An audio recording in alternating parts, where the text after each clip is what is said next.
Do you have an estate plan and not know it? Maybe.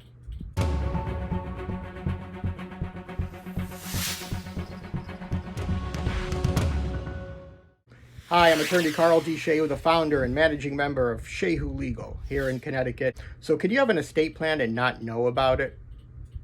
The answer is yes. Now, I'm not talking about a situation of fraud where someone forged your name on a document, claimed to be you, misrepresented who they are, and they're trying to pass off your property to someone else. That's not what we're talking about here. We're talking about the default scheme that is in place. So if you do not take affirmative action with your attorney to devise some sort of a plan, whether that be a will or a trust, or you've taken some other action that indicates your intent to handle that property outside of probate, you will fall into what is known as the laws of intestacy. Now, intestacy is your who cares estate plan. When you die, you know your property's going somewhere. You don't know who's getting that property, and frankly, you don't really care. And they're a little bit different in every state, but let's take a look at how Connecticut does things. Okay, so in Connecticut, with a who cares estate plan, who's going to get your property when you die? Well, that's actually going to depend on whether or not you're married, whether or not your parents are alive, and whether or not you have descendants. If you're married, you have no descendants, and your parents are no longer alive, your spouse is going to get everything. That's very easy. The same would be true if you had children, but no parents and no spouse, or if you had parents, no spouse, no children. The children in the first scenario or the parents in the second scenario would inherit everything. So Connecticut does things a little bit different than a lot of other states in that if you have a living parent and you're married, the parent still gets something. So that's a little thank you, Mom and Dad. We appreciate everything that you've done. We're paying you back for the debt. Thanks for raising us. Thanks for putting us through college.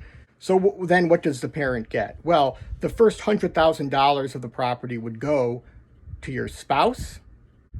Your spouse would then get 3/4 of the remaining property after the $100,000, and the remaining 1/4 of your property would go to your parents. What if you don't have a spouse, but you have children or grandchildren, descendants, and parents? Well, sorry, Mom and Dad, the descendants, the children or grandchildren, would get everything. Okay, now I'm going to complicate things even more. Let's say you die and you have a spouse and you have children. What happens then?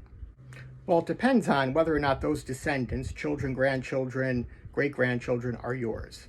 If all of those children are yours, your spouse is going to get the first $100,000, and then the remaining estate after that $100,000 is going to be divided equally between your spouse and your descendants, your children, your grandchildren, and your great-grandchildren. So in Connecticut, if you have one or more children that are not your biological children, so that person is the child of your spouse, that changes things.